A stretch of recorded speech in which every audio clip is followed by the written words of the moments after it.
Assalamualaikum warahmatullahi wabarakatuh dan salam Ramadan Karim. Terima kasih atas kesudian anda menonton program Mau'izah Ramadan 1442 Hijrah, Wakaf Intelek Masjid Muhammad Al-Fatih.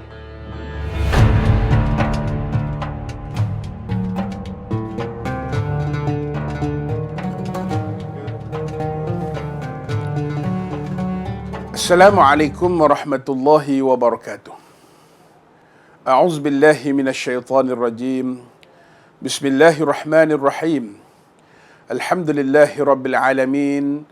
Wassalatu wassalamu ala asyrafil anbiya'i wal mursalin wa ala alihi wa sahbihi ajma'in. Rabbi shrah li sadri wa yassir li amri wa hlul 'uqdatam min lisani yafqahu qawli, amma ba'd. Tuan-tuan, puan-puan, sidang penonton yang disayangi Allah Subhanahu wa taala. Apa kabar kita pada hari ini? Mudah-mudahan ibadah puasa yang telah kita jalani sehingga ke hari ini akan membuahkan kita menjadi orang yang bertakwa kelak, insya-Allah. Tuan-tuan, pada hari ini tajuk kita iaitu agar doa dikabulkan. Tuan-tuan, doa adalah senjata kepada umat Islam. Ad-doa silahul mu'min. Karena itu Nabi SAW berpesan, maksudnya, inna du'a yanfa'u mimma nazala wa mimma lam yanzil fa'alaikum ibadallah bid-du'a. Riwayat At-Tirmizi. Maksudnya, sesungguhnya doa bermanfaat terhadap apa yang telah diturunkan dan apa yang belum diturunkan. Hendaklah kamu berdoa, wahai hamba Allah. Di dalam surah Al-Baqarah ayat 186, Allah Subhanahu wa taala berfirman, a'udzubillahi minasyaitonir rajim. Wa idza sa'alaka 'ibadi 'anni fa inni qarib. Ujibu da'watad da'i idza da'an. Falyastajibu li wal yu'minu bi la'allahum yarshudun. Maksudnya, dan apabila hamba-hambaku bertanya kepadamu mengenai aku, maka beritahu kepada mereka, sesungguhnya aku, yakni Allah Subhanahu wa taala, sentiasa hampir kepada mereka. Aku perkenankan permohonan orang yang berdoa. Apabila ia berdoa kepada aku, maka hendaklah mereka menyahut seruanku dengan mematuhi perintahku, dan hendaklah mereka beriman kepadaku supaya mereka menjadi baik serta betul. Tuan-tuan, dalam sebuah hadis lain Nabi SAW menjelaskan betapa besarnya kuasa doa sehingga mampu mengubah suatu takdir, iaitu inna rajula la yuhramur rizq bidzam yusibuhu wa la yaruddul qadar illa du'a, atau kama qala Nabi sallallahu alaihi wasallam. Sesungguhnya seseorang itu boleh terhalang dari rezeki disebabkan dosa yang dilakukan. Tidak ada yang dapat menolak takdir kecuali doa. Apakah di waktu-waktu yang mustajab, yang boleh katakan mustajab? Antara waktu yang dimakbulkan adalah pada hari Arafah. Yang keduanya pada hari Jumaat. Yang ketiganya dalam bulan Ramadan. Ya tuan-tuan, bulan ini. Maka sebab itu 30 hari ini, jangan kita leka daripada berdoa. Banyakkan berdoa kepada Allah Subhanahu wa taala. Ini nanti iaitu pada malam Lailatul Qadar. Waktu sahur, menjelang sahur, atau di tengah-tengah keheningan malam, kita bangkit 2/3 malam, tuan-tuan. Ini adalah waktu-waktu yang mustajab. Tuan-tuan, Ramadan yang memiliki keistimewaan untuk kita memperbanyakkan doa. Pada bulan ini, pintu-pintu syurga dibuka seluas-luasnya. Rasulullah SAW bersabda, pada bulan Ramadan, pintu-pintu neraka ditutup rapat. Pintu-pintu syurga dibuka selebar-lebarnya. Syaitan-syaitan dibelenggu dan malaikat mengumandang panggilan, wahai pelaku kebajikan, berbahagialah, dan wahai pelaku maksiat, bertaubatlah. Hadis riwayat Ahmad. Seterusnya, waktu doa dimakbulkan adalah pada hari Jumaat kerana ia adalah penghulu segala hari. Rasulullah SAW menegaskan, sebaik-baik hari di mana matahari terbit adalah pada hari Jumaat. Tuan-tuan, Ya, kita nak tahu apakah dia syarat-syarat agar doa kita dimakbulkan. Kita nak tahu juga. Ya, apa dia yang pertama? Iaitu kita menyedari hanya Allah Subhanahu Wa Taala yang menjawab doa kita. Kita minta kepada Allah, Allah yang akan menjawab doa kita. Kita percaya kepada Allah yang akan menjawab doa kita. Dan kita amat berkait rapat dengan keimanan dan tauhid. Keyakinan diletakkan kepada Allah Subhanahu Wa Taala semata-mata. Dialah satu-satunya yang mendengar dan memakbulkan doa hamba-Nya. Firman Allah Subhanahu Wa Taala, maksudnya bukanlah Allah yang memperkenankan doa orangkah? Bukankah Allah yang memperkenankan doa orang yang dalam kesulitan apabila dia berdoa kepadanya dan menghilangkan kesusahan dan menjadikan kamu, wahai manusia, sebagai khalifah pemimpin di bumi? Apakah di samping Allah ada Tuhan yang lain? Sedikit sekali nikmat Allah yang kamu buat. Surah An-Naml ayat 20. Yang kedua, sidang penonton yang dirahmati sekalian, kita berdoa dengan ikhlas kerana Allah Subhanahu Wa Taala. Ikhlas dalam berdoa juga amat rapat dengan tauhid. Doa mesti dilakukan dengan penuh keikhlasan kepada Allah Subhanahu Wa Taala, tanpa kita mencampur adukkan ia dengan perkara-perkara yang khurafat atau yang boleh membawa kepada syirik.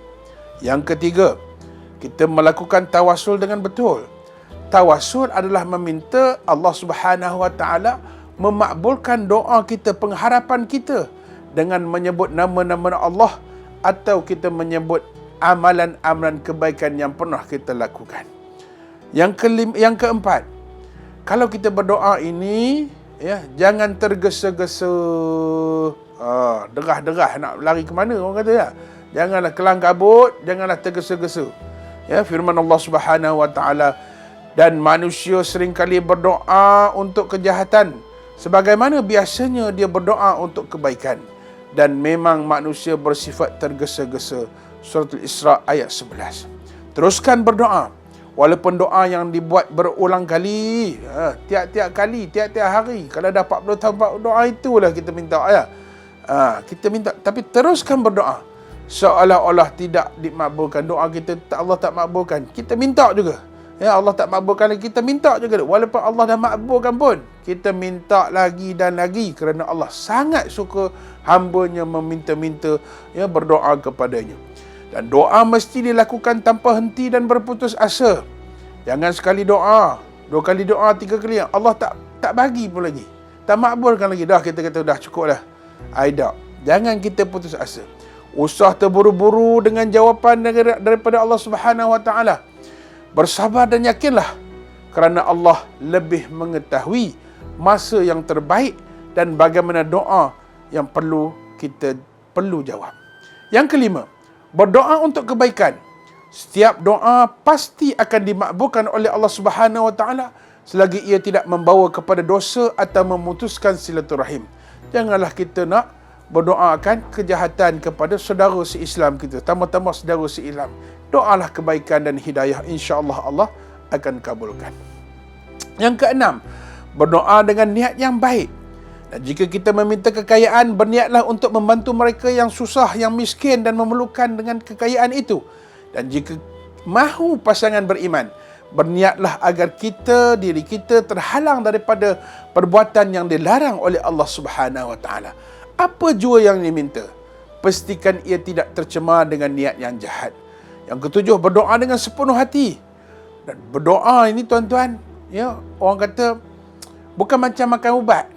Makan ubat bila sakit kita makan, tak. Berdoa ini adalah seperti kita bernafas. Setiap kali, setiap hari, setiap saat, setiap detik kita memerlukan udara untuk bernafas. Maka berdoalah selalu. Dan doa yang kita minta tu mestilah dengan kesedaran. Kita minta kepada siapa yang kita doakan. Doa ni tidak dikira sepenuh hati jika kita yang berdoa tidak memahami apa yang kita minta. Tuan-tuan, Nabi bersabda, maksudnya berdoalah kepada Allah dalam keadaan yakin doamu akan dijawab, dan ketahuilah bahawa Allah tidak akan menjawab doa daripada hati yang lalai. Yang ke-8, berdoa dengan rezeki yang bersih. Orang yang bertakwa haruslah memastikan punca rezekinya adalah dari jalan yang halal. Ini meninggikan peluang untuk doanya dimakbulkan. Yang kesembilan, mendoakan Rasulullah SAW. Mendoakan Nabi bukanlah perkara yang wajib, namun kita digalakkan untuk menyebutnya semasa berdoa untuk mendapatkan keberkatan. Tuan-tuan, pastikan doa tidak mengganggu hal yang lebih penting daripada kehidupan kita. Dan sebenarnya doa boleh dilakukan pada bila-bila masa. Namun, tuan-tuan, hendaklah kita mencapai ataupun mencari peluang dalam bulan yang penuh keberkatan ini, pada waktu sahur, pada waktu berbuka, ya, pada malam, ya, tuan-tuan, pada Lailatul Qadar. Mudah-mudahan, ya, doa-doa kita yang baik-baik untuk diri kita, keluarga kita dan ummah, Allah Subhanahu wa taala akan bantu kita dan makbulkan. Cukuplah sekarang itu. Aku qouli hadza wa astaghfirullahal azim li lakum. Wassalamualaikum warahmatullahi wabarakatuh. Masjid Muhammad Al-Fatih telah dibina pada tahun 2016 dengan menampung seramai 1,500 orang jemaah. Prasarana yang berbentuk kemudahan untuk para jemaah di masjid ini terdiri daripada ruang solat utama, Dewan Solat Muslimat, Balai Lintang, pejabat bagi urusan pentadbiran beserta bilik kuliah khas yang memuatkan seramai 30 orang jemaah. Alhamdulillah, pada tahun 2019, masjid ini telah terpilih sebagai Masjid Bestari di Negeri Perak.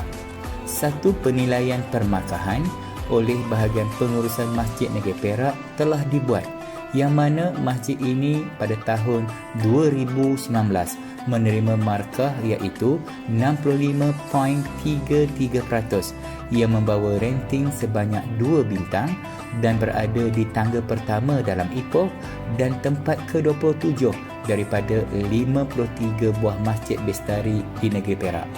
Manakala pada tahun 2020 pula, masjid ini menerima markah iaitu 83.82% yang membawa rating sebanyak 4 bintang dan berada di tempat kedua dalam Ipoh dan tempat ke-13 daripada 53 buah masjid bestari di Negeri Perak.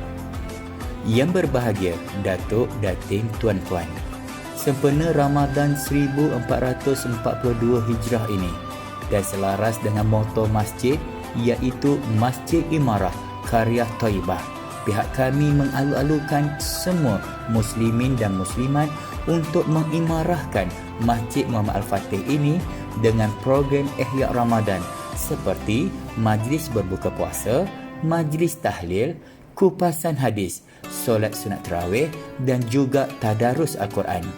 Manakala 10 malam Ramadan terakhir pula turut diadakan program Qiyamul Lail dan juga sahur turut disediakan. Selain daripada itu, ke arah merealisasikan Masjid Bestari dan keselesaan para jemaah dengan beberapa penambahbaikan telah dirancang seperti pemasangan awning di sisi kanan dan kiri masjid, begitu juga pemasangan awning di ruangan parkir motosikal untuk keselesaan para jemaah. Pihak masjid juga turut menjalani projek pemerkasaan ekonomi masjid seperti kabin gunting rambut bagi untuk disewakan mana-mana golongan asnaf daripada ahli karya Masjid Muhammad Al-Fatih ini. Bukan sekadar itu, mulai September 2021, projek pembinaan blok pentadbiran Masjid Muhammad Al-Fatih akan dimulakan dengan menelan belanja sebanyak RM2.5 juta dan jangkaan siap projek ini selama 2 tahun.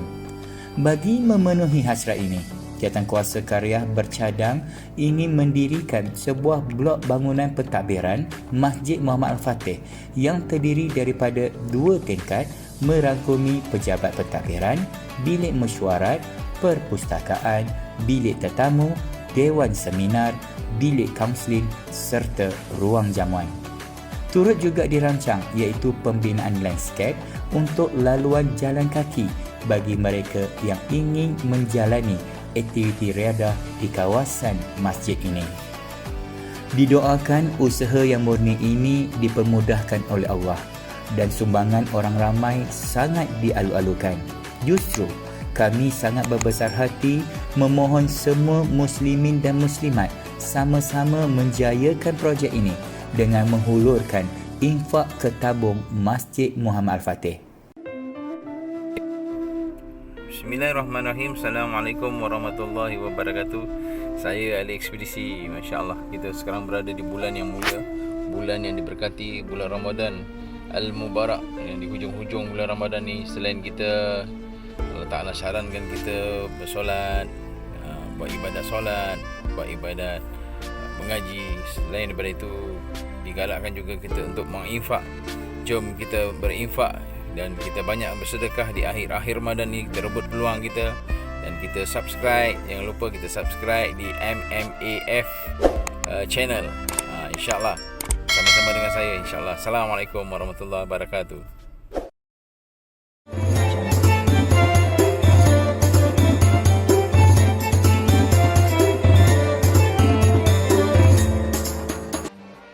Saya Muhammad Akil Danish bin Razlan daripada Kelab Belia Al-Fatih. Di kesempatan ini ingin mengucapkan selamat Hari Raya Aidilfitri, maaf zahir dan batin. Semoga kita semua dapat menjaga diri dan ahli keluarga daripada dijangkiti wabak virus COVID-19 ini. Patuhilah SOP, kita jaga kita. Saya Badrul Munir bin Muhammad Yusof daripada Kelab Belia Al-Fatih. Di kesempatan ini ingin mengucapkan selamat Hari Raya Aidilfitri, maaf zahir dan batin. Semoga kita semua dapat menjaga diri dan ahli keluarga kita daripada dijangkiti wabak virus COVID-19 ini. Patuhi SOP, kita jaga kita. Saya Muhammad Nur Halim bin Ramli daripada Kelab Belia Al-Fatih. Di kesempatan ini ingin mengucapkan selamat Hari Raya Aidilfitri, maaf zahir dan batin. Semoga kita semua dapat menjaga diri dan ahli keluarga daripada dijangkiti wabak virus COVID-19 ini. Patuhi SOP, kita jaga kita.